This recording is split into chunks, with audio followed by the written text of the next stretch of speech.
ಮೂರು ರಾಜ್ಯಗಳಲ್ಲಿ ನರೇಂದ್ರ ಮೋದಿ ಅಮಿತ್ ಶಾ ನೇತೃತ್ವದ ಭಾರತೀಯ ಜನತಾ ಪಕ್ಷದ ಸರ್ಕಾರ ಪ್ರಚಂಡ ಬಹುಮತವನ್ನು ತೆಗೆದುಕೊಂಡಿದೆ. ಅಸ್ಸಾಂ, ಪುದುಚೇರಿ ಮತ್ತು ಅತ್ಯಂತ ಪ್ರಜಾಪ್ರಭುತ್ವಕ್ಕೆ ಒಂದು ರೀತಿ ಚಾಲೆಂಜ್ ಆಗಿದ್ದಂಥ ಪಶ್ಚಿಮ ಬಂಗಾಳದಲ್ಲಿ ಕೂಡ ಇವತ್ತು ಭಾರತೀಯ ಜನತಾ ಪಕ್ಷ ಪ್ರಚಂಡ ಜಯಭೇರಿಯನ್ನು ತೆಗೆದುಕೊಂಡಿದೆ. ಇದು ನರೇಂದ್ರ ಮೋದಿಯವರ ನಾಯಕತ್ವದ ಬಗ್ಗೆ, ಭಾರತೀಯ ಜನತಾ ಪಕ್ಷದ ರಾಷ್ಟ್ರ ಮೊದಲು, ದೇಶದ ಅಭಿವೃದ್ಧಿ ಮೊದಲು ಅನ್ನುವಂಥ ಏನು ತತ್ವ ಐತಿ, ಆ ತತ್ವಕ್ಕೆ ಸಿಕ್ಕಂಥ ಜಯ ಆಗೈತಿ. ಅದಷ್ಟಲ್ಲದೆ ತಮಿಳುನಾಡಲ್ಲೂ ಕೂಡ ಭಾರತೀಯ ಜನತಾ ಪಕ್ಷ ತನ್ನ ಭದ್ರ ನೆಲೆಯನ್ನು ಇವತ್ತು ಸ್ಥಾಪಿಸುವಂಥ ಕೆಲಸ ಆಗೈತಿ. ನಮಗಲ್ಲಿ ಬಹುಮತ ಸಿಗಲಿಕ್ಕೂ ಕೂಡ ಅಲ್ಲಿ ಉತ್ತಮ ರೀತಿಯ ಫಲಿತಾಂಶ ತಮಿಳುನಾಡಲ್ಲಿ ಕೂಡ ಬಂದಿದೆ.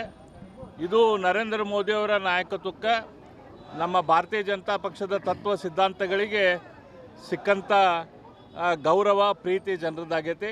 ಹಾಗಾಗಿ ಭಾರತೀಯ ಜನತಾ ಪಕ್ಷದ ನಾವೆಲ್ಲ ಕಾರ್ಯಕರ್ತರು ಇವತ್ತು ಅತ್ಯಂತ ಸಂತೋಷದಿಂದ, ವಿಜೃಂಭಣೆಯಿಂದ ಇಲ್ಲಿ ಸಂಭ್ರಮನ ಆಚರಣೆ ಮಾಡ್ತಾಯಿದ್ದೇವೆ. ನಮ್ಮ ಜೊತೆ ನಮ್ಮ ಭಾರತೀಯ ಜನತಾ ಪಕ್ಷದ ಶಾಸಕರು ಮಿತ್ರರಾದ ಶ್ರೀ ಮಹೇಶ್ ತೆಂಗಿನಕಾಯಿ ಅವರಿದ್ದಾರೆ, ಮೇಯರ್ ಆದ ಜ್ಯೋತಿ ಪಾಟೀಲ್ ಅವರಿದ್ದಾರೆ, ಅದೇ ರೀತಿ ನಮ್ಮ ಜಿಲ್ಲಾಧ್ಯಕ್ಷರಾದ ತಿಪ್ಪಣ್ಣ ಮಜ್ಗಿ ಅವರು, ಮಾಜಿ MLA ಆದ ಅಶೋಕ್ ಕಾಟ್ವೆ ಅವರು, ಈ ರೀತಿ ಎಲ್ಲ ನಮ್ಮ ನಾಯಕರು ಮತ್ತು ಕಾರ್ಯಕರ್ತರು ಕೂಡಿ ಇವತ್ತು ಗೆದ್ದಿದ್ದು.